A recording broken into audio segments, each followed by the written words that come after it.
Afternoon, this is Dr. Tardes, soy Robert Birsen y bienvenidos a la sesión de IACS en la sesión científica de Solasi Casi.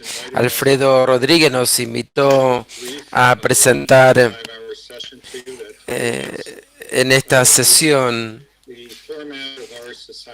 sobre nuestra sociedad. Como ustedes deben conocer, la sociedad Andreas Greize se fundó en el año 1990 en honor a Andreas Kruse, es uno de los grandes cardiólogos intervencionistas. Esta reunión y esta sociedad se reúne, a partir de ese momento empezó a reunirse cada 2 años y también en el 10º aniversario.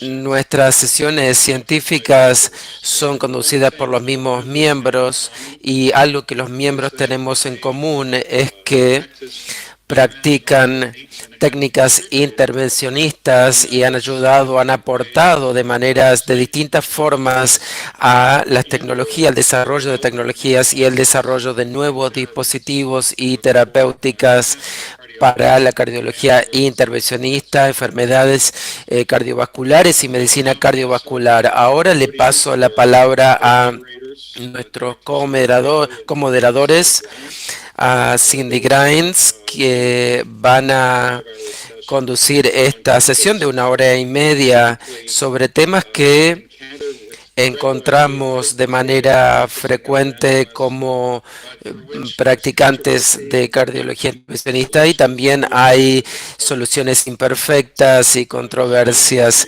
Steve y Cindy.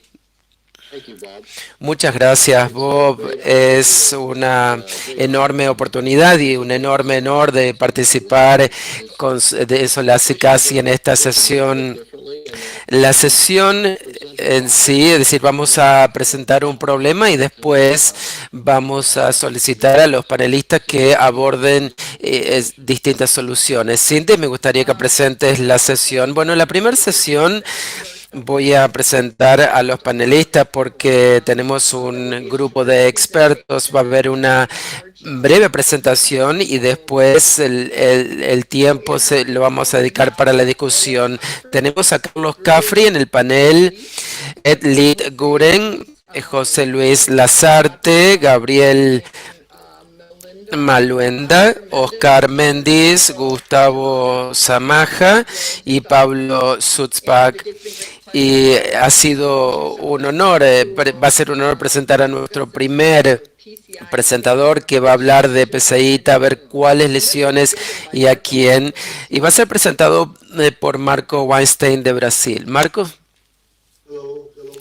Buenos días, buenas tardes a todos. Hola a todos, ¿me escuchan bien?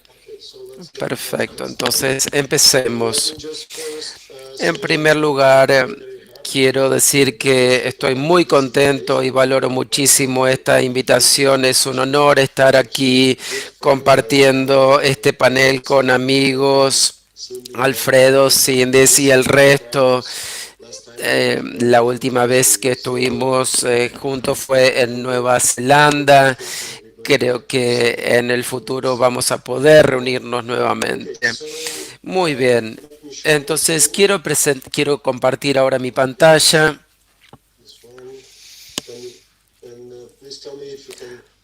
Si me pueden avisar, si ven las diapositivas, si pueden ver la presentación.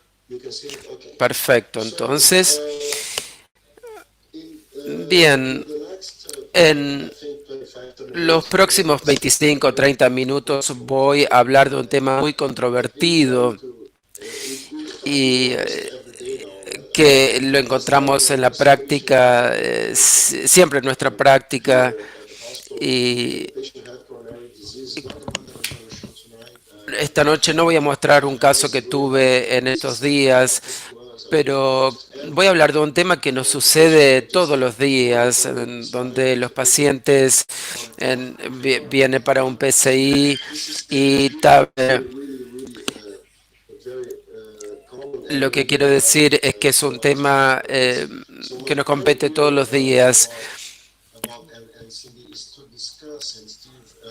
Entonces voy a hablar con ustedes y discutir cuáles son sus opiniones con respecto a este tema.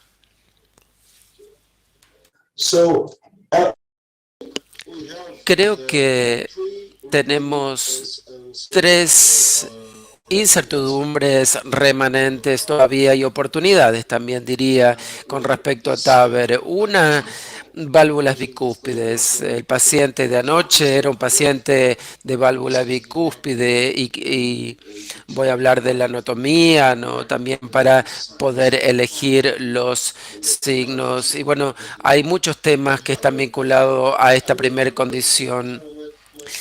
Y también la enfermedad arterial coronaria concomitante es algo que aparece mucho porque es frecuente y no tenemos, bien es decir, hay cuestiones o incertidumbres que tienen que ver con el manejo de estos pacientes que son muchas veces candidatos para TAVR. Comencemos con eh, algunas causas. Tenemos que tener en cuenta que la estenosis aórtica y la aterosclerosis son cosas que ocurren de manera conjunta muchas veces. Por ejemplo, en pacientes con estenosis aorta se han encontrado similares y de la misma forma que para aterosclerosis y los problemas con estenosis aorta que son sometidos a cirugía que se incrementa no solamente con la edad, sino también tenemos presencia de calcificación. Tenemos dos cosas, entonces, la edad y la calcificación. Y también que el paciente puede tener enfermedad arterial coronaria. También hay otra cuestión importante que tenemos que comprender, que los pacientes con estenosis aórtico severo tienen una disfunción microvascular, sucede mucho en este tipo de pacientes y, y esto se debe a la función cardiovascular y también es responsable de la difusión y distintos desarrollos de síntomas y también la importancia de un paciente con estenosis aórtica porque también puede haber disfunción microvascular y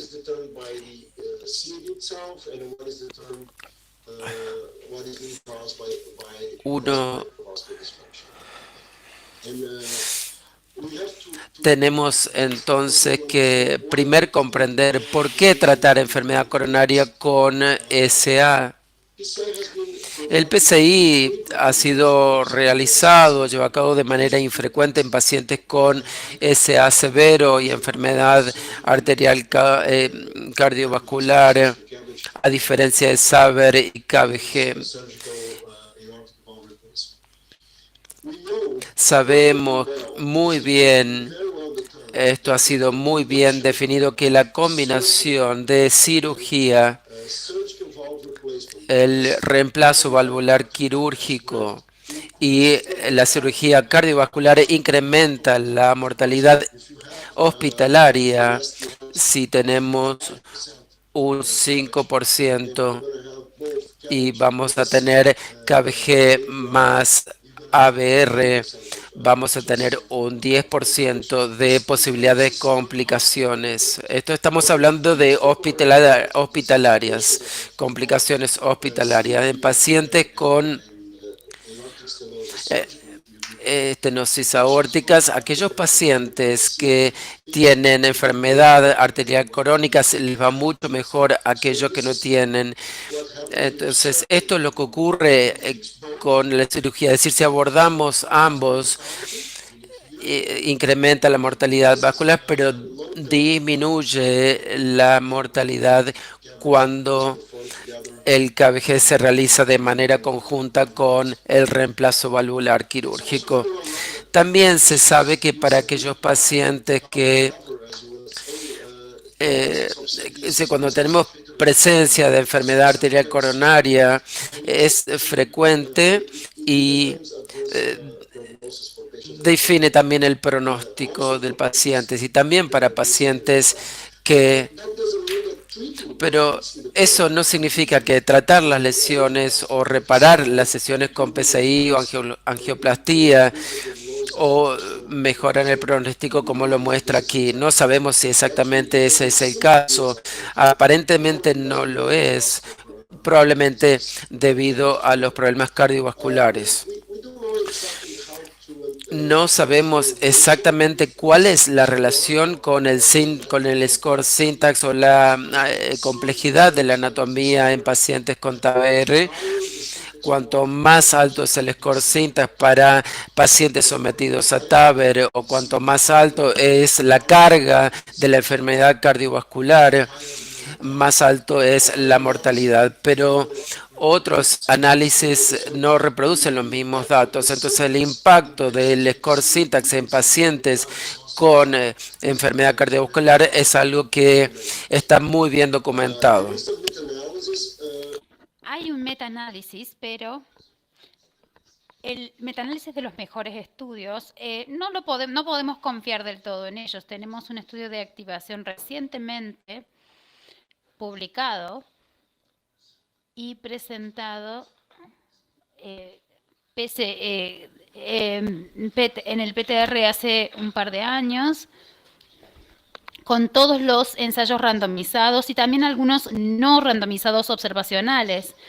Esto es lo que tenemos. ¿Sí? La cuestión primaria aquí es si el PCI antes de TAVR mejora los resultados. Y estos estudios, 11 estudios, observaron 5.200 pacientes y no hubo beneficio en cuanto a prevenir el infarto de miocardio, y el PCI no muestra diferencias en cuanto a los resultados. De hecho, hay un beneficio para solo TAVI, pero es 0,92 y 1,52. Lo hacemos todos los días. Tengo que confesarles que la mayoría de las veces cuando arreglamos las lesiones en estos pacientes no sabemos si van a tener resultados favorables. Entonces, el PCI tradicionalmente se realizó por una de las siguientes razones. La presentación clínica, si el paciente tiene un alto riesgo de TAVI quirúrgico con una lesión, con una estenosis aórtica en estos pacientes, los síntomas no podemos exactamente definirlos. Si los síntomas vienen de el CAD en sí mismo o de la estenosis aórtica. Pero bueno, lo otro es, vamos a arreglar esta lesión para que el paciente pueda recibir TAVI. Antes de TAVI, concomitante con TAVI o después de TAVR. Si lo hacemos antes, no queremos porque queremos reducir el riesgo de TAVR, no queremos tener que lidiar con el acceso coronero después de TAVR. Entonces, no sabemos cuándo es el momento exacto si lo hacemos antes, si arreglamos estas lesiones antes de TAVR, en la mayoría de los casos. Otra cosa que quería apuntar aquí es el riesgo quirúrgico. Hay una diferencia cuando el paciente tiene un STS alto o intermedio y va a pasar por el PCI más TAVR. No siempre cuando realizamos TAVR, la mayoría de los pacientes no tienen un alto riesgo, más bien tienen un riesgo bajo quirúrgico. Si tienen un STS alto o intermedio y van a tener PCI más TAVR, no importa lo complejo que sea la anatomía. Esta es mi opinión, no es algo que saqué del internet, esto es lo que yo pienso, mi opinión. Si el paciente es candidato de TAVR porque tiene, no importa si es porque tiene esto o tiene un riesgo alto de STS, de riesgo quirúrgico o intermedio, arreglar las lesiones lo vamos a hacer con PCI porque no vamos a cambiar de opinión. Este paciente no, porque tiene un puntaje de riesgo quirúrgico alto, olvidémonos de TAVR y le hagamos la cirugía al paciente a través de este score. Si tiene un riesgo para TAVR y tenemos el riesgo de concomitante, KBC concomitante, KBG, perdón, concomitante, a veces es 3 veces más alto que solo con la cirugía. En este caso, sucede con pacientes con un bajo riesgo quirúrgico. Si van a hacer un TAVR y el paciente que tiene esto, ustedes hacen todos los días esto, ¿no? TAVI con pacientes que tienen un alto riesgo. En el metaanálisis vemos que muestran esto. Este paciente tiene un 2% de STS y una anatomía coronaria compleja. Entonces el puntaje de Syntax es de menor de 32. Bueno, cambiamos la idea. Hagámosle KBG más SAVR. Entonces, ¿cuál es el riesgo del procedimiento? Eso tenemos que tenerlo en cuenta. Con respecto a determinar la lesión predominante en los pacientes con estenosis aórtica severa y con estenosis coronaria, si realizamos un FFR o un IFR, lo que les puedo decir, insisto, esta es mi opinión, no tenemos datos ni tenemos evidencia de ningún estudio realizado, porque la función microcirculatoria está tan afectada por la estenosis aórtica, que si arreglamos la estenosis aórtica y, por ejemplo, en este estudio el paciente tenía lesiones y solo arreglamos la estenosis aórtica. Después de arreglar la válvula, el IFR mostró 0,8 o 0,85 o 0,9. Mejoró porque cambió a un número mayor a 0,9. Entonces, si voy a usar IFR es menos efectivo para lo que es la disfunción cardiovascular. Si uso IFR, no voy a determinar la severidad de la lesión, porque me va a dar un rango menor al 0,74. Miren esto, por ejemplo, este trabajo, cuando vemos los números de FFR y IFR, después de hacer el reemplazo de la válvula aórtica, ambos cambian. IFR y FFR cambian. Entonces, reemplazar la válvula solamente tiene mucho impacto en el IFR y en el FFR. Este es el trabajo más reciente publicado en la revista Intervencionista. Pusieron la prevalencia de CAD en pacientes que recibieron TAVR y dijeron que las perspectivas a futuro tendremos que considerar FFR y IFR porque los resultados promisorios son muy preliminares, pero lo mismo hay que tenerlo en cuenta. Ningún paciente con TAVR habían sido considerados para CTA, pero bueno, la severidad de la estenosis aórtica en los pacientes con TAVR es la calcificación, la precisión del CTA para esos pacientes con TAVR es muy baja.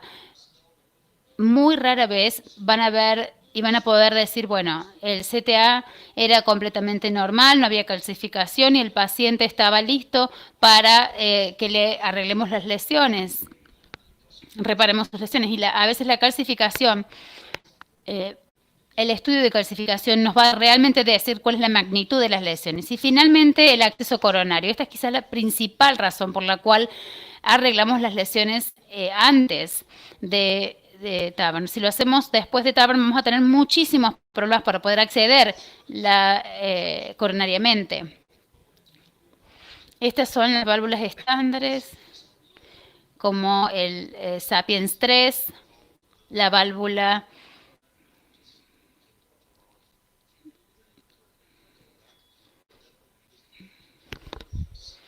que tiene células muy grandes, pero también las válvulas externas que podemos manejarlas para una orientación comisural, cuando una vez que implantamos, la manera en la que implantamos esas válvulas,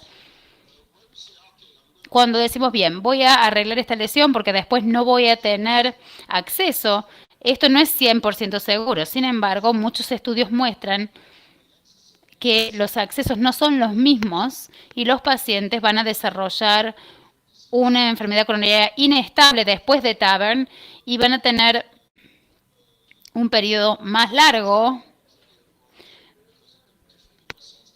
porque no se puede procesar la válvula. Entonces, ¿cómo abordar la calcificación?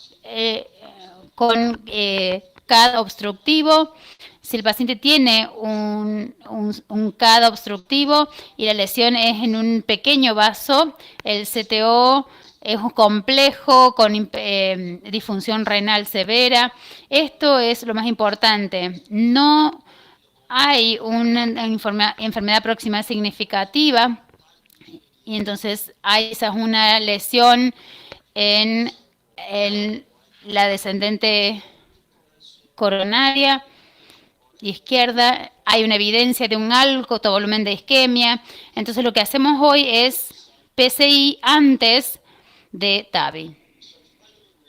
Finalmente, estamos llegando al final. Este es un paciente de 89 años. Él se presentó con una angina progresiva más 3 insuficiencias cardíacas clase 3 con un clearance de 45, un STS de 9,8, estenosis aórtica severa de 0, un AVA de 0,7 y un gradiente promedio de 48. El EF estuvo en un promedio de 45. Con suerte podrán ver estas diapositivas. Esta es la anatomía. Una lesión muy adherida, muy calcificada, la que está en la coronaria derecha. Perdón, vamos a volver a esta. Y una lesión calcificada muy estrecha en la parte proximal, a la parte media. La lesión, como dije, muy estrecha, difuso la lesión calcificada a la derecha también. Las opciones es un KBG aislado, hacer una KBG con SAVR, PCI aislado o PCI más TAVR. ¿En qué orden? Si fuera ese, primero el PCI, después el TAVR, o al mismo tiempo, o primero TAVR y después PCI. Voy a detenerme aquí para poder hacer el debate. Bueno, vamos a abrir este caso para el debate. Hiciste un excelente trabajo resumiendo los temas tan complejos. Realmente podrían ser 3 o 4 charlas en una, lo que vos hiciste. Sí, no es fácil cubrir todos estos temas en una sola charla, ¿no? Sí, es difícil. ¿Por qué no abrimos esto para el panel y les preguntamos, bueno, a ver, ¿qué harían en este caso? PCI at all? ¿En PCI? Y si lo hacen, ¿lo harían antes de TAVR o con TAVR? A ver, charlemos un poco, conversemos del tema, del caso. Soy Orcas Méndez. Es una revisión la generalidad es muy buenas en este tema, pero este paciente es muy interesante también. En mi hospital lo trataríamos con PCI primero, lo abordaría solo con la arteria descendente primero, no necesariamente recanulizar a este paciente y después 3 o 4 días al menos después del PCI haría TAVR. Este es un PCI complejo. Regularmente no hago PCI en el mismo procedimiento con TAVR, especialmente para los pacientes de edad con una función muy deteriorada, incluso en una sola lesión, porque tengo experiencia con lesiones cortas en la derecha y termino haciendo un rotablader o, o medios de contraste. Entonces yo haría PCI, para resumir, para las dos ramas de la izquierda y luego TAVR.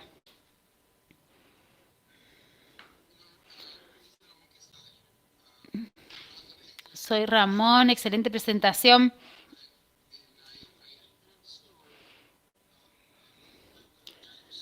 No te veo, perdón, te escucho, pero no te puedo ver, Ramón. Ahora, ¿no me ven? No, sí, yo te veo en la barra del costado, perdón. Un gusto. Excelente presentación. Y la pregunta es la pregunta que tenemos todos, pero queremos saber más. Cuando completamos el TAVR, si hacemos esto antes o después, pero lo que hacemos hoy es exactamente lo que se mencionó antes, lo que Oscar mencionó antes. El paciente tiene angina y también eh, primero vamos a atacar el sistema coronario izquierdo. El uso de Shockwave ha cambiado la manera en la que vemos las lesiones complejas, porque si uno modifica la estructura del calcio, hace que el procedimiento sea más simple. Y estas lesiones complejas las podemos abordar con una angioplastía de balón y luego expandimos las lecciones de la arteria descendente y eso es lo que haríamos y probablemente luego el primer TAVR por dos razones. Primero, porque el paciente ya tiene una enfermedad renal, no queremos precipitar la disfunción renal, pero definitivamente trataríamos el sistema coronario izquierdo, no el derecho. Eso es 100%, estoy de acuerdo.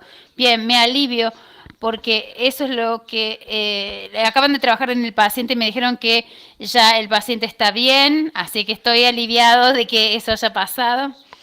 Así es que bueno, el paciente reaccionó bien y superó todos los problemas que tuvimos con él en el CAT Lab. Todo está bien ahora. Ok. Gracias por su opinión. Estoy de acuerdo con ambos. Vamos a ver qué dicen el resto.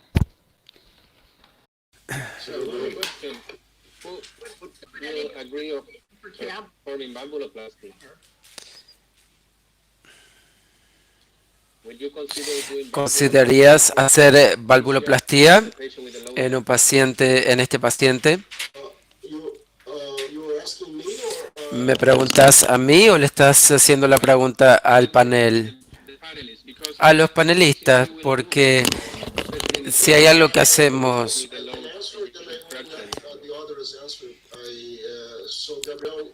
Gabriel, gracias por la pregunta. Yo no, para ser honesto, no, no lo hacemos. Al principio, cuando tenemos pacientes con disfunción severa, un shock cardiogénico, antes lo sabíamos hacer, pero ahora como el TAVR se hace tan rápido comparado con una angioplastía de balón,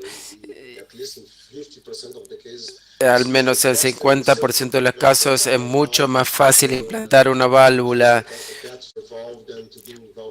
que hacer valvuloplastía. Pero vamos a ver qué dice el resto. Es muy interesante.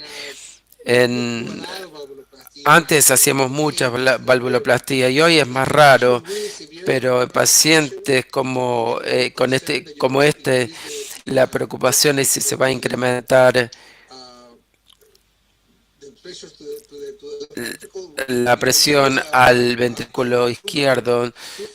Se utiliza un balón que nos permite hacer una valvuloplastía y tener una mejor perfusión, pero en realidad estoy de acuerdo. Hoy por hoy todo ha sido simplificado y creo que definitivamente podemos hacer desplegar la válvula, liberarla en las coronarias de manera muy eficiente. Eso es en 45% de los casos. Y tal vez si la relación fuese distinta, sí lo consideraríamos. Tal vez podremos hacer otra pregunta. No si intervenirían ahora, pero si vieran una anatomía en donde después harían una intervención o que requeriría una intervención. ¿Hay algunos otros criterios anatómicos que impactarían qué tipo de válvula se reemplazaría? Es decir, ya sea la unión sinotubular, el anillo que podría incidir en el tipo de válvula. Es decir, siempre teniendo en cuenta que se haría la intervención después. Entonces, lo que quiere decir que para intervenir después, no entendí. No, no en este caso, estoy cambiando totalmente el escenario. En otro escenario. El tercer escenario que diste en pacientes donde se puede llegar a tener que intervenir después. Entonces pregunto, en el caso que a lo mejor tengan que hacer una intervención, ¿hay algún tipo de cuestión como en la anatomía que pueda incidir en el tipo de válvula de Tarver? Lo que puedo decir es que,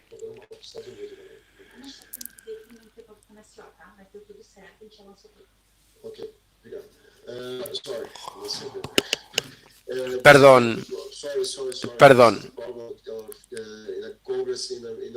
Este es el tema con estar en un congreso en el medio de un día laboral común y corriente. Entonces, la pregunta, bueno, lo que yo creo es que si este paciente, supongamos que se presenta, tiene, por ejemplo, un paciente masculino de 60 años con lesiones calcificadas, con un CAD complejo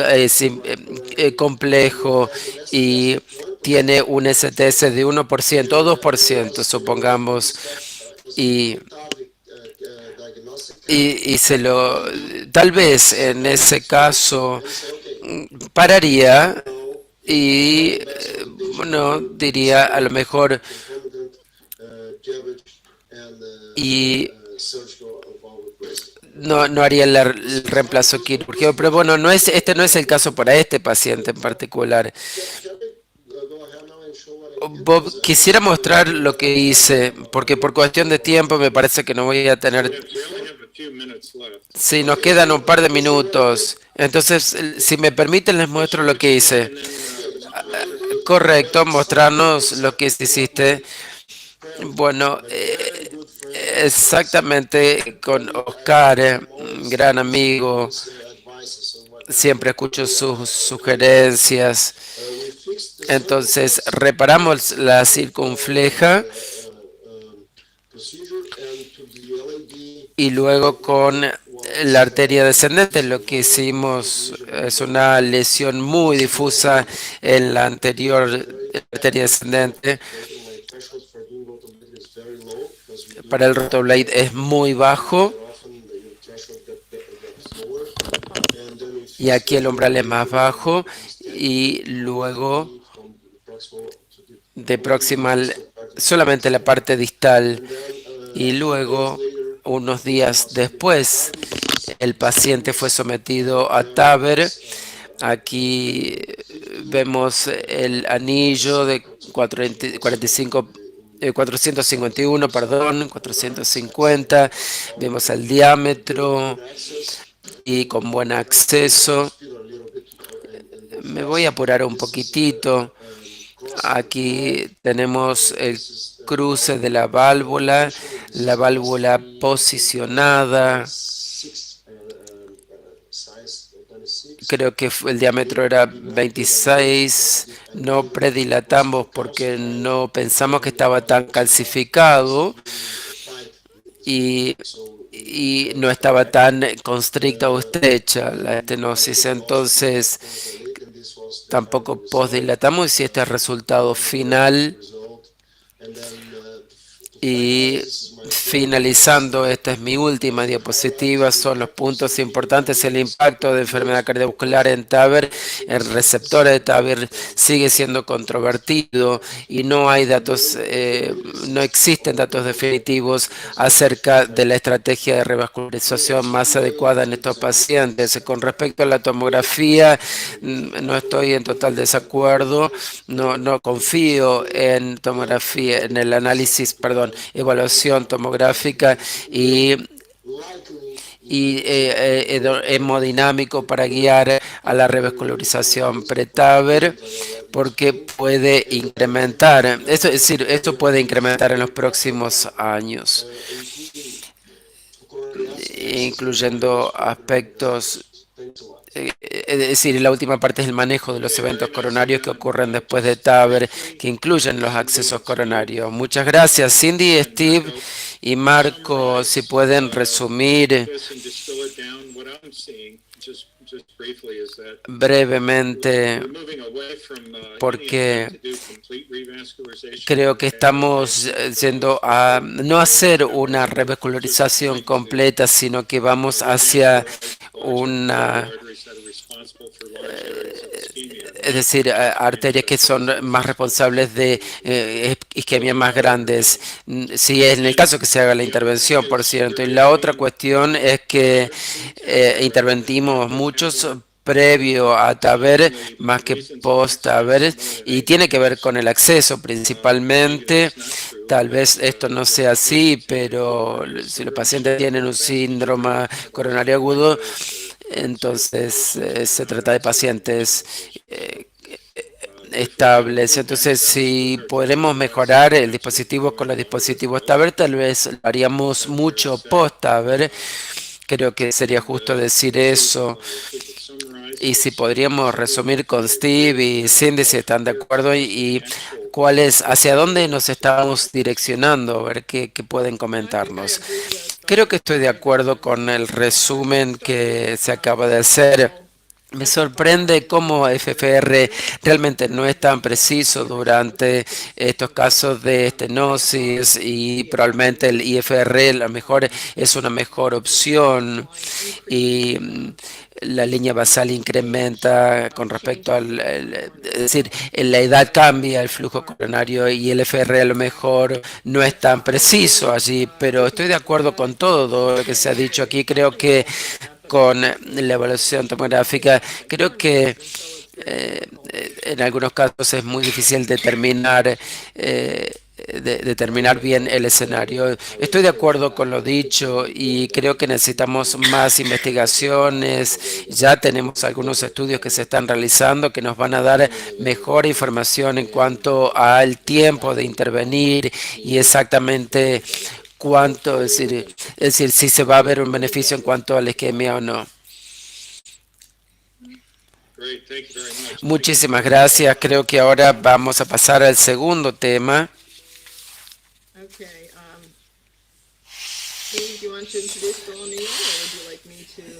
Si quieres que presentarlo a William O'Neill, sí, porque es fácil, porque no necesita ninguna presentación. Hace mucho que lo conozco a William O'Neill y vamos a ver una de las áreas más importantes, que es el rol de los intervencionistas en la insuficiencia cardíaca. Y vamos a tener a Marcelo Agüero, a Alejandro Bertolotti, a Jaime Fonseca, Sergio Perrone, Ramón Quesada. Entonces, William O'Neill y bueno, los panelistas nos van a ayudar a debatir sobre este tema. Muchísimas gracias, Steve. Es una alegría, un honor estar con todos ustedes aquí. Les voy a pedir a ver si pueden ver la pantalla. Bien, entonces me pidieron que en las reuniones de Grunzing, bueno, compartimos experiencias como intervencionistas y siempre desarrollamos nuevos conceptos. En 1992 hablamos, por ejemplo, de distintos conceptos nuevos y también compartimos muchos otros conceptos nuevos. Y esto lo hacemos cada vez que nos reunimos y eso es justamente lo que me gusta de nuestros encuentros, nuestras reuniones.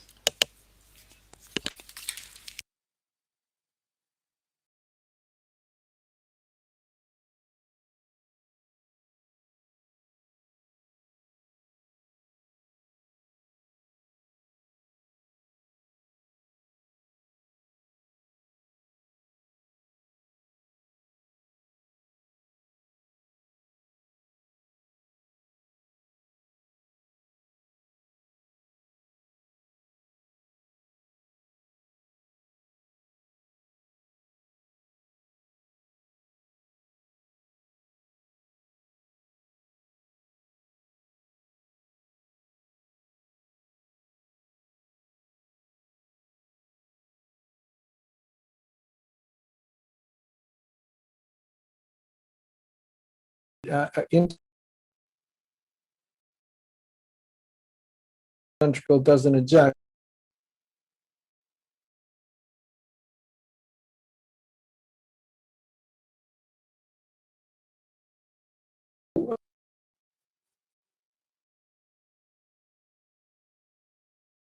Actually, a very interesting and new approach, and it's something that I think is going to bear a lot of interest in the future. So let me tell you about the case, and I'll sort of set the case, and then maybe have folks sort of weigh in on what they would do. So this is a 50 completely viable, salvageable. Queríamos hacer lo que pudiéramos para salvar a este paciente. Venía con disnea y tenía dolor de pecho. En Estados Unidos, cuando llegan con este cuadro, esa persona tenía 80 años, tenía un componente diastólico. El paciente había tenido un reemplazo de válvula anterior con una raíz de 20 milímetros y ya hacía 10 años que lo tenía. Su BNP estaba muy elevado, su lactato también. Era obeso. Tenía varias comorbilidades. Este hombre tenía 51 años y llegó al hospital en esta situación. Esta es la función del ventrículo izquierdo, muy dilatado, de la válvula izquierda, perdón, 50%, muy abierto con insuficiencia y además vemos la válvula calcificada, entonces regurgitación. Básicamente el paciente tenía una lesión muy abierta. Además de eso, este es su CAT. Ven la oclusión septal del ostium y esta es la hemodinamia RA27, RB74, PA75. Y cuando vemos no es una insuficiencia muy grande, pero su CI era de 0,96 y su estenosis era en toda la válvula, 0,53 de AVA con una presión por arriba de 80-30. Y Cindy, Steven, quisiera preguntarle al panel, esto es una persona joven, ¿no? Un paciente joven. Le quiero preguntar al panel, ¿qué hubieran hecho con una enfermedad coronaria severa? Entonces, ¿qué estrategia deberíamos considerar para salvar la vida de este hombre? Tenemos un panel muy bueno, así que ellos pueden contarnos. Claramente no van a poner un blue pump con esa CI tan alto, un impela en esta situación. Quizás va a necesitar hablar sobre la estrategia general debido al EI y al volumen de ese ventrículo, el soporte debido al resultado cardíaco, hacia dónde vamos con... vamos a tener que descomprimir mucho. Sí, yo creo que aquí podría ser darle soporte antes de hacer algo con la válvula o con las arterias coronarias. Quizás un tan... a cruzar el LV, un tándem con soporte completo y luego atacar las coronarias y la válvula finalmente. Esa es una buena estrategia con una EI tan abierta, con un tándem, es una terapia muy eficiente. Algunos pacientes con insuficiencia aórtica han sobrevivido después de ese tipo de procedimientos en tándem. Así que sería un buen abordaje. Pero por ahí el impela ponerlo creo seccionalmente. No sé si va a tener suficiente flujo para que este hombre... Tiene que ser una combinación, me parece, ¿no? A ver, vamos a avanzar y les voy a mostrar la hemodinamia. La presión RA es 22, la PA es 74 y el PCWP es 38. Obviamente está descompensado, necesita una cierta oxigenación y el CPO es 0,4. Ramón, ¿te dice algo esto en cuanto al abordaje? ¿Cambiarías ahora? ¿Irías directamente al ECO? No, ECMO, perdón. Sí, pero tendrían que ponerlos en oxigenación completa. Eso sugiere. Por eso pienso en un corazón tándem, porque lo podemos oxigenar con ECMO y luego tomar el ventrículo izquierdo y proceder con la revascularización y las estrategias de TAVR. Cindy, ¿alguna persona más en el panel que quiera opinar? Sí, yo creo que impela es un problema porque vos tenés muchísimo calcio en la válvula. Está muy calcificado. Yo prefería ECMO.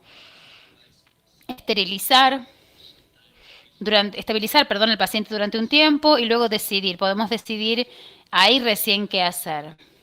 Sergio, gracias. Estoy de acuerdo en eso porque encontramos estas válvulas quirúrgicas calcificadas, muy deterioradas, y hacer cualquier tipo de manipulación para poner una nueva válvula es un riesgo muy alto por la revascularización. Podríamos tener un ACV, así es que muy bueno tu opinión. Aquí vamos a tratar de evitar entonces el impela. Entonces, no queremos complicar el asunto. Hicimos una punción transeptal y abrimos los ojos cuando vimos los valores hemodinámicos. Al cruzar la válvula vimos que tenía una estenosis significativa, menor de 80 y el LVDP de 45.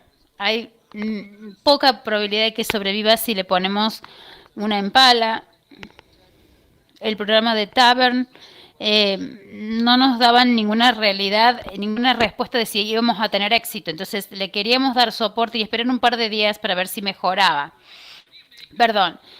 ¿Qué pasa con lo que registraron a la izquierda? El gradiente AB 29. Es un poco inusual ese número, ¿no? Sí, creo que es una combinación de AES y AEI. Algunas previenen una gran cantidad de regurgitación. Voy a seguir adelante, entonces. El combo, nosotros básicamente lo que hablamos es hacer una ECMO tradicional con un lava ECMO, hacer una punción transeptal dentro de la ACV y decir, bueno, con esta cánula drenar la sangre como lo harían con el tándem, pero también se puede drenar sangre de las venas. Es una mezcla de ambos, arterial y coronaria, para luego ponerlo en la aorta descendente. Y tenemos un bypass ventricular. El ECMO tradicional es realmente una estrategia muy buena para arreglar los shocks de la RB. Entonces, esto drena las arterias, la sangre de las arterias. Esta es la cánula que la hace Medtronic Networks, que no tengo ningún interés financiero, pero las empresas van a tener que hacer un mejor trabajo de esta vaina. Tenemos que tener mucho cuidado con ella, pero hay 10 orificios y hay que poner 5 dentro y 5 fuera.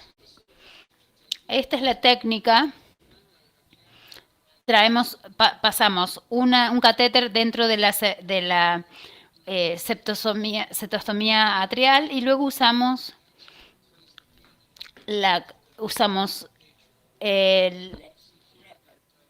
cánula para ubicamos una vez que ubiquemos la cánula en el ventrículo izquierdo, se ve que básicamente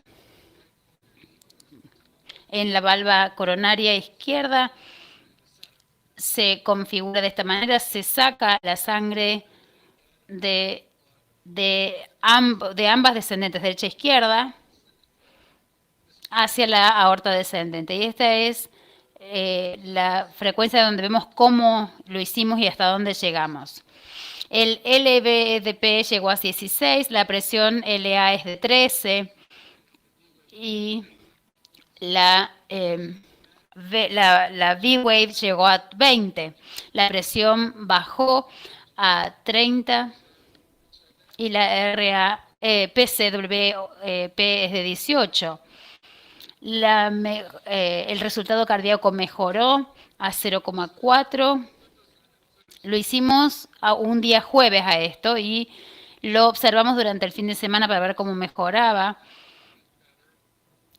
Mejoró mucho. La presión PA mejoró, no estaba intubado, lo cual está bueno, porque a veces cuando hacemos ECMO tenemos que intubar al paciente. En este caso no hubo necesidad de intubarlo. Tuvimos una evaluación coronaria, hicimos un PCI, queríamos realizar un PCI, y hablando de lo que decían recién, el antes o después, no sé cuál es la respuesta acá, pero bueno, sabíamos que necesitaba tener un PCI para arreglar la pared ostial y luego, en algún momento, hacer un valve-in-valve. Este es el angiograma, es con soporte, el ventrículo está latiendo, se está descomprimiendo y se está contrayendo, y esto es después de que la ascendente, la tronco izquierda fue trabajada, y luego tratamos de minimizar la dilatación y ver cuál era la sobrevida. Queremos asegurarnos de que sobreviviera a esto, y vemos que, fíjense lo bajo que las coronarias están, que bajas están las coronarias, ¿sí? Eso requiere de protección coronaria. Era demasiado complicado de hacerlo todo de una sola vez, entonces lo llevamos de nuevo al Cath Lab. Esta es la válvula Edwards que la vamos ubicando. ¿Podés abrir toda la pantalla? ¿Podés ponernos la pantalla completa en esto? No sé cómo hacer eso, perdón, perdón. No importa, no importa. Y lo que hicimos es, protegimos ambas coronarias, izquierda y derecha, y los stents para protección coronaria. Vemos que las coronarias tienen patencia, palpabilidad, y estos son los gradientes después del procedimiento. Cerramos ambas arterias y venas, entonces el paciente anduvo muy bien con 2 milímetros de gradiente AB, sobrevivió y ahora ya pasaron 2 meses y anda muy, muy bien. Eso es uno de los casos que quería presentar. Luego seguimos. Esto es lo que vemos en la hemodinamia. El CO pasó de 3 a 7, el CI pasó de 1,2 a 3,2, el CPO de 0,4 a 1,3. La presión LA bajó muchísimo. La presión sanguínea también bajó mucho. Es un paciente que honestamente no hubiera sido posible salvarlo si hubiera hecho otro tipo de procedimiento, como los que hacíamos en el pasado. Voy a detenerme un segundito y quizás podemos charlar un poquito con el grupo sobre las estrategias de soporte. Y ahora que ya les mostré, hicimos 13 casos como estos y me complace charlar con el grupo hacia dónde va todo esto, ¿no? ¿En qué dirección va todo esto? Un caso fantástico, Bill. Creo que el mensaje para llevarse a casa es, por supuesto, es un caso de altísimo riesgo, pero la clave fue la descarga de la AD. El corazón tendinoso se mencionó, pero cada vez que es mencionado, pareciera como que hay pocos médicos y pocos intervencionistas que están familiarizados en el uso de ese dispositivo en particular. Y tu técnica quizás es la que la gente se siente más cómoda, haciendo transeptales, combinándolas en dos. Y la adaptación de este abordaje quizás sea lo más común para ustedes, pero creo que esa es la clave, ¿no? Para descargar el lado izquierdo. Si entiendo correctamente, usaron un catéter que tiene más orificios para poder incorporarlos a ambos en el mismo ventrículo a la misma vez. Entonces, al tener más orificios, ese es el principio, ¿verdad? Sí, ese es el principio, básicamente. Porque no podemos... la idea... creo que el secreto está en el 30% de esa técnica, ¿no? Creo que la industria debe realizar vainas más seguras para extraer más sangre del lado derecho y del izquierdo. Creo que otra cosa que tenemos que hacer las estrategias de soporte. El problema más grande no es la mecánica de los ventrículos y el soporte. Creo que el problema más grande es el acceso. Y hemos visto en la iniciativa que tienen ustedes en la pérdida de pulsos femorales, que no siempre se arregla y hay una mortalidad de un 100%. Entonces, con ECMO, uno lo paga, pero las complicaciones de sangrado son una señal de que hay alta incidencia de ACV y que no podemos ignorar. Esas son dos consideraciones importantes que debemos realizar, que debemos hablar, porque estos casos se pueden poner muy feos cuando no hay soporte y pierden por ahí los miembros inferiores o los miembros. Entonces hay que ver por qué suceden este tipo de cosas. Y otra cosa que vos también comentaste, en este caso, quiero saber qué pasó con los otros. También hicieron la protección de la circulación pulmonar. ¿Qué pasa? Creo que eso es también muy importante en cuanto a la sobrevida de estos pacientes. Sí, tenés mucha razón porque tenemos pacientes con VETMO-VA tradicional y la oxigenación no es un problema, pero los pulmones se sobrepasan y creo que esto nos brinda esa descarga de la arteria izquierda y derecha. Y creo que es increíble que podamos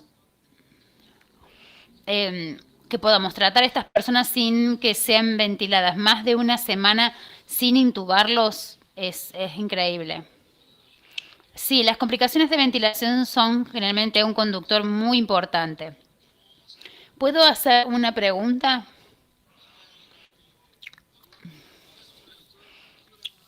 Hola, Marco. Qué fantástico trabajo.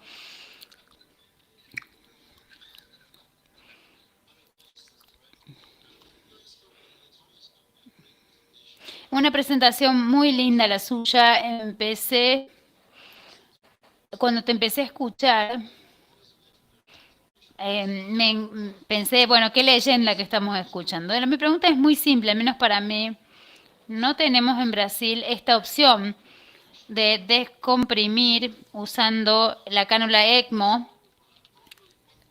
Entonces, probablemente lo que acá tratamos de hacer es colocar una cánula ECMO. Creo que es posible hacerlo, o es solo posible hacerlo de manera septal, o ambas. Esta cánula debería estar disponible, Marco. Las hacen Medtronic y Edwards. Y creo que si tenés capacidades de ECMO, yo te sugeriría que hables con los distribuidores porque tienen que estar disponibles. Creo que si estás cómodo de hacer estas punciones, las cánulas, pero ojo, porque los dilatadores, porque a veces los dilatadores no siempre están incluidos. Nosotros traemos la cánula hasta el ventrículo correcto y luego dilatamos cuando usamos el balón.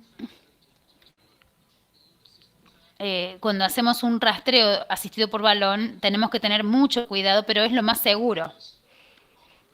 Muy bien. Voy a checar entonces. Rodrigo, mi hermano de la vida, me estaba escuchando la presentación y él es responsable de nuestro programa de shock cardiogénico. Y creo que tenemos este tipo de cánulas acá, pero lo voy a chequear. Bien, nos hablaste de varios pacientes. ¿Nos podés decir cómo fue el seguimiento de esos otros pacientes? Bueno, hasta ahora hemos hecho 13 pacientes. La variedad de pacientes es increíble. Los estudios de factibilidad son los que queremos usar y que sugiero que haya un soporte biventricular. Y los pacientes que tienen una disfunción biventricular severa, 5 de ellos tenían una insuficiencia aórtica severa y pudimos realmente descargar el ventrículo izquierdo, lo cual me sorprende mucho. No intento entender mucho los mecanismos, pero tenían un IA severo con una insuficiencia isquémica severa, varias enfermedades coronarias. Estos son los números. You decrease the right atrial pressure, so you're decreasing the... La congestión, el calcio también disminuye mucho, el lactato baja, el pH sube, el flujo ECMO es de 4 litros y el PA sube de 51 a 73%. Esto es lo que sucede cuando chequeamos cuidadosamente. Tenemos que tener un segundo catéter cuando lo hacemos en 3 instancias. Lo ven aquí. Se hace inmediatamente después de que se controla el bombeo del ventrículo izquierdo. Esta es la presión que baja significativamente. Los números están muy chiquitos, pero las tendencias creo que son muy favorables. El lactato disminuye. Entonces, creo que la hemodinamia y los factores químicos son muy alentadores y necesitamos una cánula fenestrada, inserción transeptal. Hay una descarga indirecta del ventrículo derecho y del izquierdo. Todo esto asociado con la mejora en el lactato, en el pH y en la creatinina. 54% de los pacientes ya fueron dados de alto y no tenemos este tipo de números con ninguna otra técnica. Las transfusiones sanguíneas eran comunes, sin costos, ¿no? Pero bueno, creo que nos da realmente soluciones que salvan vidas, en estos casos multiválvulas, con AS, MS, MR. ¿Hubo algún ACV? Sí, tuvimos un paciente que desarrolló un ACV. Una de las cosas que es increíble es que en todos estos pacientes pudieron mantener la cánula durante un largo tiempo sin sacarla, sin salir.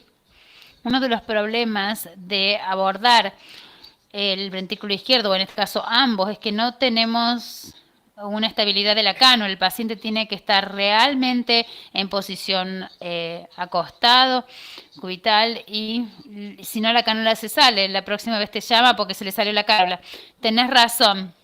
Eso es crucial y siempre queremos poner esa bala en donde tenga que llegar, y las enfermeras están al tanto también de este procedimiento.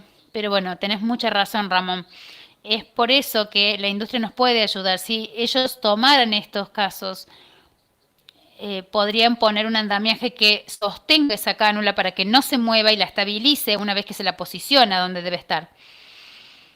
Es algo que debemos llevar a la atención de los fabricantes. Incluso un catéter más flexible que uno puede llevar dentro de las venas pulmonares. Eso sería, por supuesto, ideal.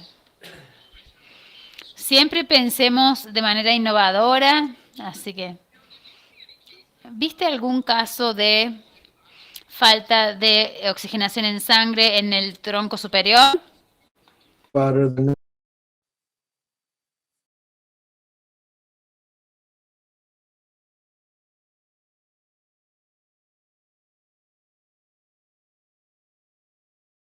Yeah, so the scenario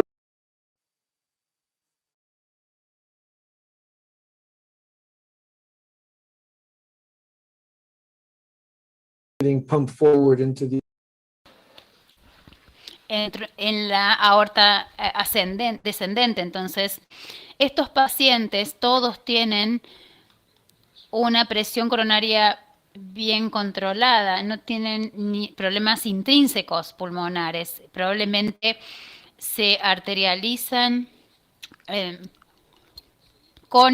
el ventrículo izquierdo y se contraen, pero no lo vemos. Creo que ese escenario ya se ha desvanecido, pero hay un riesgo alto. A medida que los estudios empiezan a mejorar, la idea es sacarlos, extraerlos y contraerlos. Por cuestiones de tiempo hay que pasar a la última charla. No hay controversia para nada. Steve, ¿vos querés presentar al que sigue? Adelante, Silvia. El próximo presentador es regular. Siempre lo tenemos en la sociedad, y hoy nos va a hablar de cómo intervenir el paro cardíaco. Voy a presentar a Mauricio Cohen, Darío Echeverry, Pedro Lemos, Alberto Sampablesi, Fernando Escasuso y Héctor Betuli. Bienvenidos a todos. Muchísimas gracias, Cindy. Voy a empezar agradeciendo a Alfredo y sus colegas por este fabuloso evento. Es un honor ser parte de este evento. Me recuerda Siempre estoy atrás del doctor O'Neill. Es una experiencia realmente increíble y esta no es la excepción. Vamos a pasar de una presentación que es imposible de desafiar, que nos ha dado tanta información, tantos datos, que nos justamente está abriendo el camino para soluciones del futuro. Yo, por otra parte, voy a hablar de un problema que siempre tenemos y bueno, creo que a lo mejor nos puede ayudar a redireccionar nuestro camino. A ver si me avisan, si pueden ver la presentación. Voy a... Perfecto, muchas gracias nuevamente por esta oportunidad que me dan para mantener la tradición de la sociedad. La presentación es muy breve y lo voy a pasar al panel directamente para la discusión. Este es el caso de un paciente masculino de 36 años sin problemas cardíacos. No tenía factores de riesgo. Sin embargo, tenía un trastorno gastrointestinal, un reflujo, y se iba a dormir. Un día se levanta en la mañana y seguía con esta molestia, y después estaba su esposa y que por suerte muy saludable, muy joven, hizo reanimación y llegó al servicio médico y encontraron que tenía un ritmo, un shock, y después era hipertensivo, taquicárdico, y vemos hipóxico, y el lactato más de 7,5, y su tomografía fue negativa. Entonces, este es el electrocardiograma inicial. Siempre hay anormalidades, pero créanme que lo pueden leer. No siempre cumple con los criterios. Entonces, el dilema que tenemos aquí, un paciente joven, ahora se le hizo la resucitación, la reanimación, y este es un problema común. Tenemos prácticamente 400.000 personas por año que se presentan con un paro cardíaco en todo el mundo, y, y generalmente hay un acuerdo universal que esas personas tienen que... Es decir, si bien hay evidencias que no, como trombos, por ejemplo, sangrado, pero... Y creo que todos nos sentimos cómodos con ese abordaje. Sé que con esa tasa de sobrevida, que es muy baja, 2-10%, nunca ha llegado, ha excedido el 10%, y la probabilidad de lograrlo está vinculada con justamente el motivo por el cual se produjo el paro cardíaco. Si Entonces todo va a depender de lo que realmente causó el paro cardíaco. Y si bien tenemos un consenso general sobre lo que se realiza en el Cath Lab con respecto a este tipo de complicaciones, es interesante saber que no tenemos datos que nos guíen para aquellos pacientes que tienen paro cardíaco, y eso no ha prevenido, no ha impedido que las sociedades eh, publiquen recomendaciones y pautas para lo que hay que tener en cuenta. Y con la tradición de la sociedad de Crutzen, voy a pausar aquí para que Steve, para que Bob y Cindy le pregunten a los panelistas. Recuerden que tenemos un paciente joven, sin STEMI, no sabemos por qué, tuvo un paro cardíaco,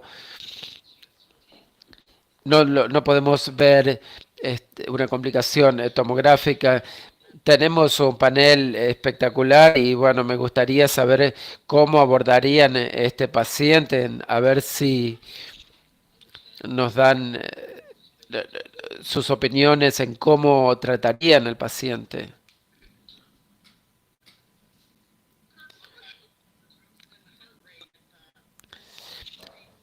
Cuando se estabiliza, ¿cómo era su...? No hubo que... Vino hipertenso, como le mostré, taquicárdico.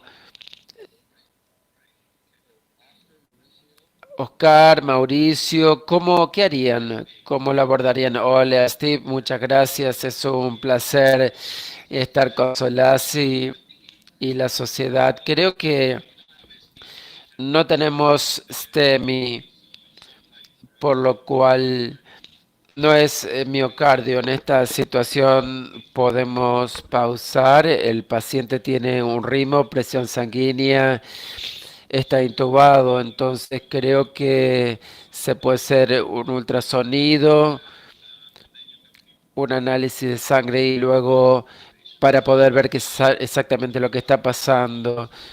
Podría ser un P, es decir, causado por distintas situaciones que han causado este paro cardíaco.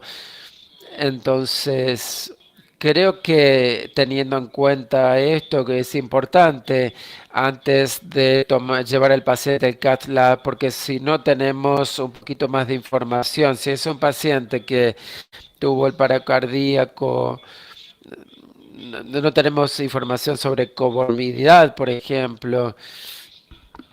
Entonces, habría que hacer estudios de imagenología, por ejemplo, para tener más información.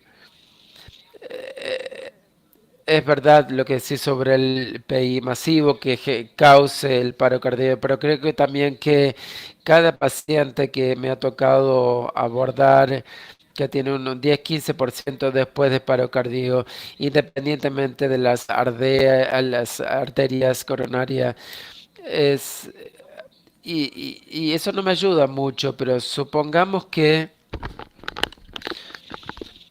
podemos sospechar que hay una enfermedad coronaria. Sí, todavía no tengo datos, pero creo que estamos haciendo un proyecto de ahí y para ver si hay información que nos pueda ayudar a separar. Y el tema es que principalmente y que nos puedas dar por allí una evaluación química y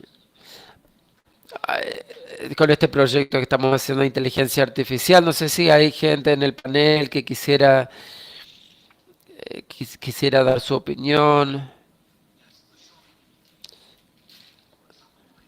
En,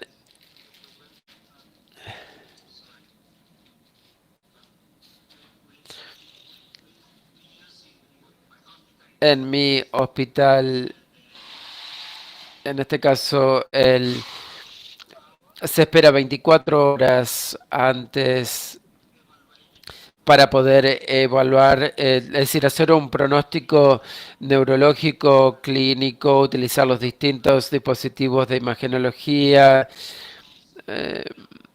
o para poder identificar de esa forma cómo es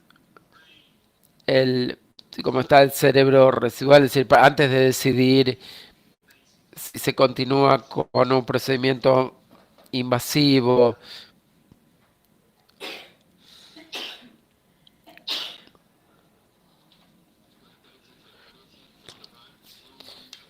Ay, no entiendo.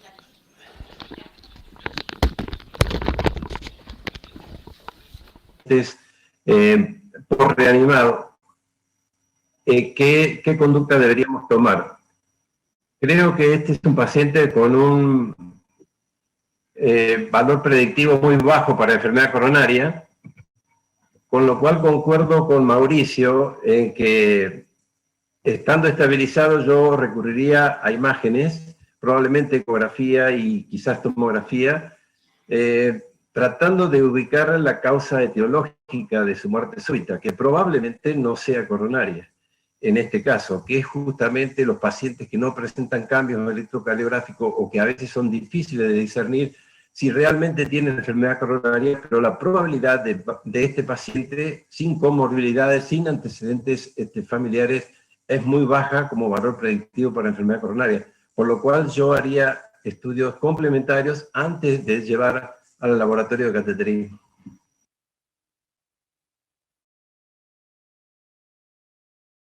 It's sounding like Creo que el desafío acá en general es evaluar a un paciente y llevarlos inmediatamente al cath lab, ¿sí? Sí, y voy a repetir lo que dijo Cindy, considerar el PD. Sí, casi nos quedamos sin tiempo, así es que les voy a mostrar lo que hicimos. Sí, tenemos un poquito más de tiempo, pero sí, tenemos 10 minutitos más. Tienen un poquito más de tiempo, pero les muestro lo que hicimos y después charlamos un poquito más.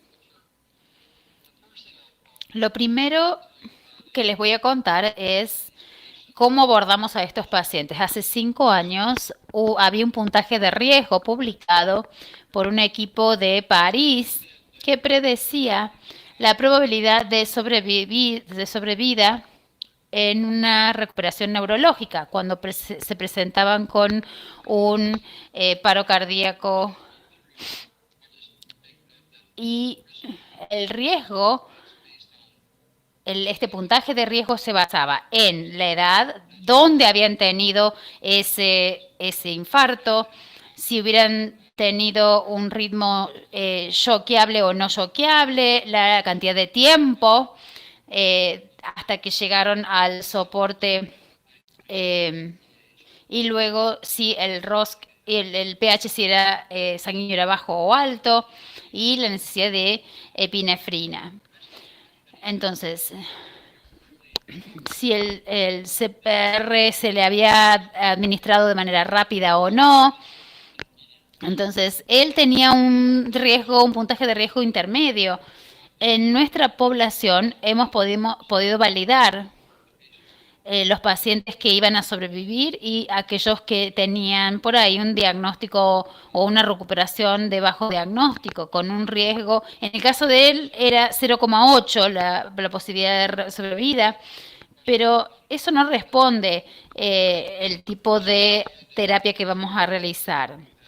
En la última década hemos estado analizando a nuestros pacientes y los dividimos en 3 categorías con puntajes de riesgo altos, medios o bajos.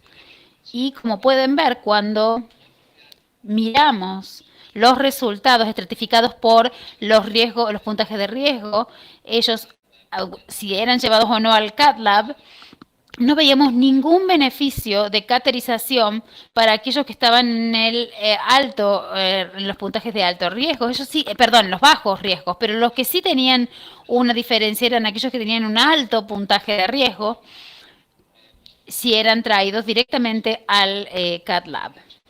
Creo que esto se comporta mucho en consonancia con lo que hacemos en los estudios neurológicos.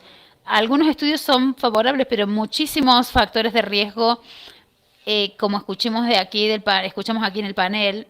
El tratamiento en el cath lab puede tener sus beneficios, pero hay otras cosas que también podrían llegar a explicar el evento. Les diré que mis pacientes, de hecho, volvió a hacerse una tomografía. Cindy creo que lo dijo, o Steve lo dijo, no sé. Alguien se presenta con esa hipoxia, ese grado de hipoxia.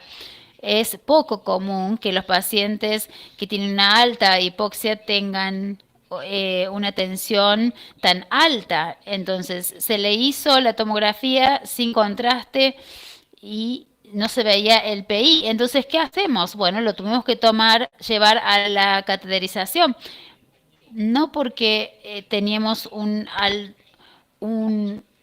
no, era más que nada porque no teníamos una explicación para esto. Entonces, sorpresivamente, a pesar de su joven edad, él de hecho tenía enfermedad coronaria insignificativa. No estoy segura todavía de cómo eso no se pudo ver acá o cómo estaba relacionado con su paro cardíaco.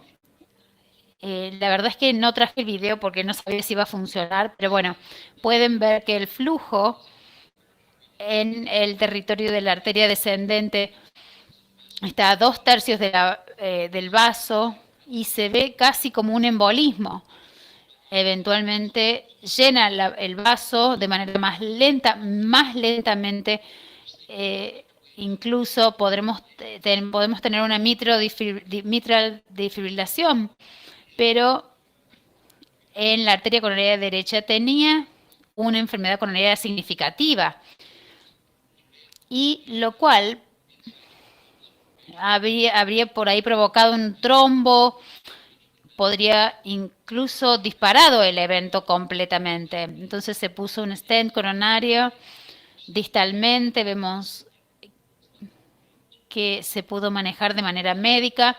Esa es la historia y eso es lo que hicimos, y con mucho gusto me escucho si me dicen que es una idea terrible y que a lo mejor hubieran hecho algo distinto. El paciente se recuperó bien, incluyendo su función de bombeo. Se fue del hospital con un 45% de movimiento del ventrículo derecho. Su recuperación fue favorable y volvió varias veces después para que lo siguiéramos monitoreando con terapia médica. Y bueno, para nosotros fue realmente un caso muy curioso. ¿Vos le pusiste el catéter el mismo día que llegó o lo demoraron un poco? No, solo lo demoramos quizás en 2 o 3 horas, Cindy. Y en ese tiempo hicimos el trabajo que describí. Entonces, porque nos preguntábamos, ¿no? ¿Qué podía ser esto? ¿De qué nos estábamos perdiendo? No tenía ningún tipo de historial, ningún problema médico preexistente. La gente de PI nos dijo, bueno, quizás haya tenido otro tipo de problemas como arritmia, pero cuando potencialmente se podría haber explicado este paro cardíaco y decir, bueno, no fue a las 9 de la noche, estaba todo el equipo. Es difícil, es un caso difícil porque no queremos hacer un catéter innecesario, pero al menos te sentís cómodo de que el riesgo de hacer un cateterismo es bastante bajo. Sí, pero bueno, eventualmente le íbamos a poner un catéter, hay que poner un catéter y asegurarnos de que no tenga ninguna enfermedad coronaria no aceptable, inaceptable. Entonces, hay que determinar si hay una buena recuperación después de hacer el cateterismo. Y sobre todo a nivel pulmonar. Si tenía un puntaje intermedio de riesgo,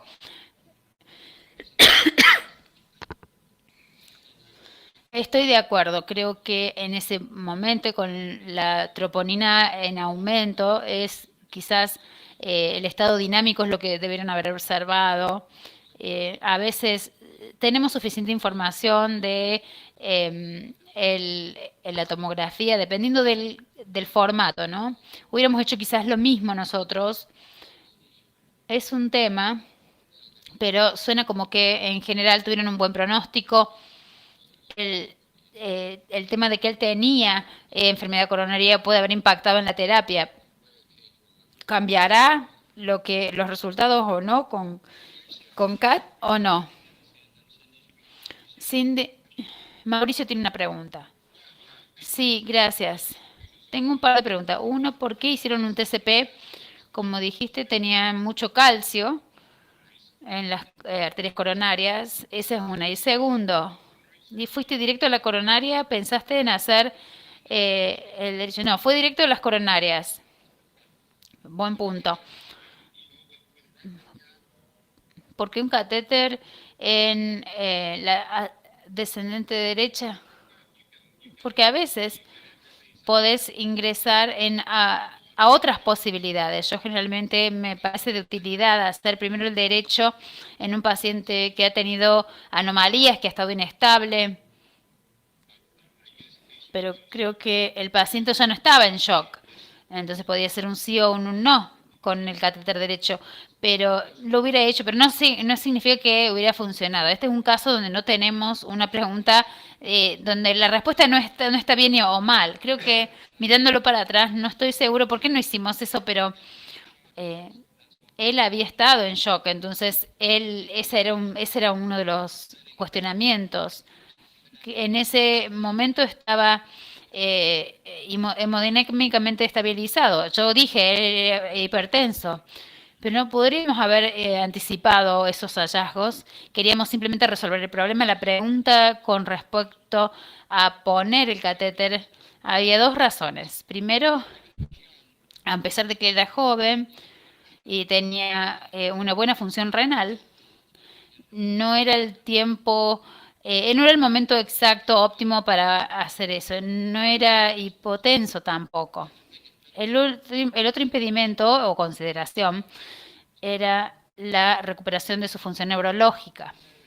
Siempre es muy difícil, ¿no?, decidir eso porque con el puntaje de riesgo uno es optimista dada la edad y pensamos que tenemos una buena chance y creo que nos fue bien. Creo que estoy muy confiado de que si él hubiera tenido 30 años menos, no hubiéramos podido anticipar un resultado, una recuperación neurológica tan favorable.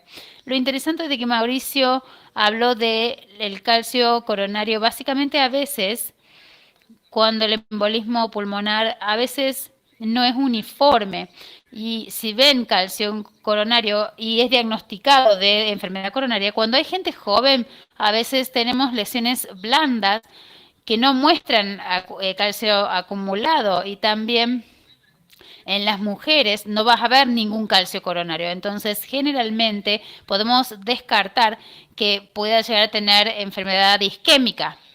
Sí, y no recuerdo ver ni leer nada con respecto a los repositorios calcificados de las coronarias en su caso.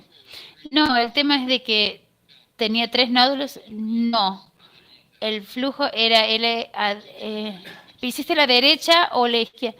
No, ¿en cuál pusiste la bomba? No había suficiente enfermedad para hacerlo del lado izquierdo, Mauricio. Él fue tratado médicamente para eso, con el cóctel de medicinas de vasodilatadores comunes. Pero, ¿qué pasaba si no hubieran hecho el tronco izquierdo? Es decir, pones stents y ahora tenés que hacer una terapia DAPT con problemas especiales. Entonces, hiciste un flujo en la derecha, pero ¿qué hubiera pasado si no hubieras hecho absolutamente nada? O hacerlo en una segunda instancia. Creo que esa hubiera sido una alternativa razonable, particularmente usando algo como ticagrelor durante un periodo de tiempo acotado. Quizás lo hubiera tratado durante 36 horas, 48 horas, volver a traerlo al cath lab y la verdad es que él estaba bastante confundido. A veces vemos estas lesiones que se deben a los opresores. Yo diría que es la enfermedad coronaria. A ver, ¿cómo hubieran manejado esto el resto de del panel? ¿Alguien quiere aportar algo? ¿De quién no hemos escuchado la opinión? A ver, ¿quién no ha comentado nada? Yo lo siento, pero tenía otra sesión que ya había empezado a las 7:30, así que me perdí de esto, pero bueno, no tengo suficiente información para contarles, así es que, perdón, pero bueno, ya estamos terminando. Gracias por tu participación. Gracias a todos. Ernesto, ¿viste esos angiogramas? ¿Cómo los manejarías en este caso?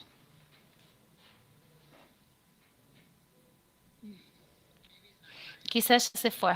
Quizás ya salió de la reunión. Alfredo, ¿a vos qué te parece? ¿Vos intervendrías en este caso?